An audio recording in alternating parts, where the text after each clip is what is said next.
Here are all the reasons I prefer smash buying Bitcoin, meaning just buying it right now with whatever money you have, as compared to dollar cost averaging, which means setting up a recurring buy for the same amount of US dollars of Bitcoin every week, whether that's $10, $100, $1,000, whatever it is.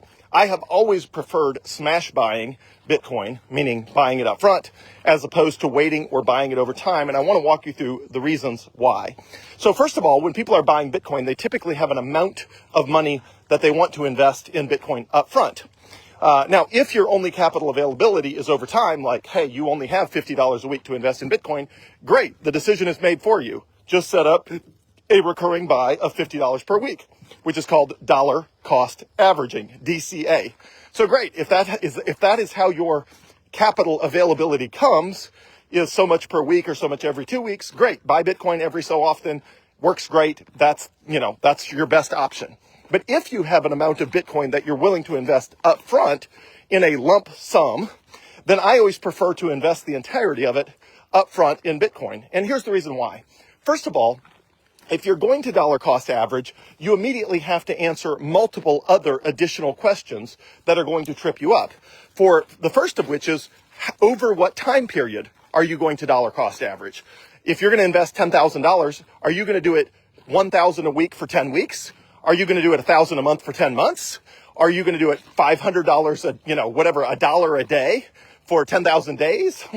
You just have to decide how you're going to do it, at what interval you're going to dollar cost average, and the amounts. And then you also have to decide, are you going to set it up to buy daily or weekly or hourly or monthly, or what is it? Now, most people dollar cost average weekly, but again, it's just a lot of decisions you have to make about whether you're going to do it daily, weekly, monthly, hourly, and then over what time period.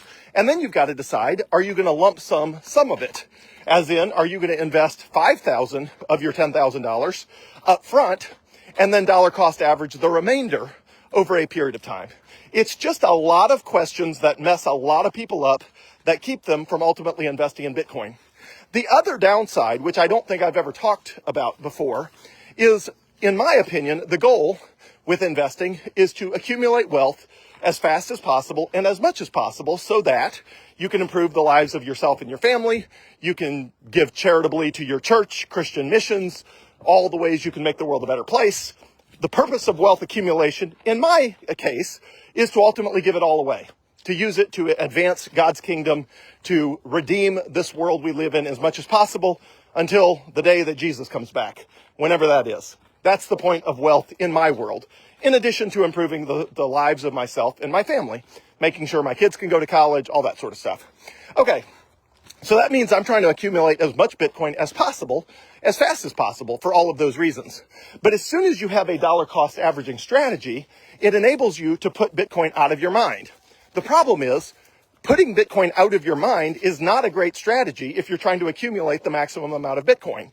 Because if somebody comes to me and says, I have $10,000 to invest, and I say, invest 1/50th of it over the next 50 weeks, basically a year, and just forget about it, then at the end of the year, they'll have invested $10,000. But if they invest that $10,000 up front in Bitcoin, they now have enough of a stake in it that they're going to start paying attention. They're going to start reading about Bitcoin. They're going to start studying about Bitcoin. They're going to learn that, hey, in addition to that $10,000 of, money in savings, I could also invest my Roth IRA in Bitcoin. I could also invest an IRA in Bitcoin. I could put my old 401k into a rollover IRA and invest that in Bitcoin. And Fidelity makes it very easy to do all of that. So if you lump sum invest in Bitcoin, you have a lot more skin in the game up front, and you have a lot more incentive to pay attention to Bitcoin, to learn about Bitcoin, and an incentive to invest more. Because at that point, rather than just having the whole thing on autopilot where you don't have to worry about it, which again is a good thing if you don't want to have to worry about it, but if the goal is to accumulate as much as possible, as quickly as possible, then having something on autopilot where you're buying $10 a week for 50 weeks, sure, at the end of the year you've got $500 of Bitcoin, but also you only have $500 of Bitcoin. Whereas if you were investing as much capital as you could in Bitcoin, there's a chance you'd have $2,500 in Bitcoin or $10,000 in Bitcoin, because if you invested the initial $500 up front rather than $10 a week over 50 weeks, Then the entire year, you've got $500 in Bitcoin. You're thinking about Bitcoin. You're researching Bitcoin. You're probably going to put $1,000 more from your retirement fund in Bitcoin. You're probably going to buy another $500 over here or there. You're just going to end up with a lot more Bitcoin. So I think as much as dollar cost averaging is good for something like the stock market, where it's not reasonable to expect everybody to go figure out what it is, how it works, and all of that, money is different. Money actually does need to be understood. There is a benefit to your life to figure out what money is, how it works, and how you can make it work for you. That is a huge upside for you personally to have that knowledge and skill. And I do not expect anybody to go figure out how the stock market works or the bond market works. And sure, if you're investing in the stock market, you can use a financial advisor. They're going to charge you 1% of your assets every single year, regardless of whether your assets are up or down. But you can kind of put it on autopilot, or you can get some low expense ratio index funds, invest in the S&P 500 or whatever.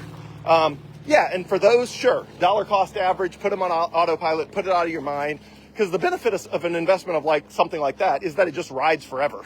But again, you're not trying to become a stock market investing expert.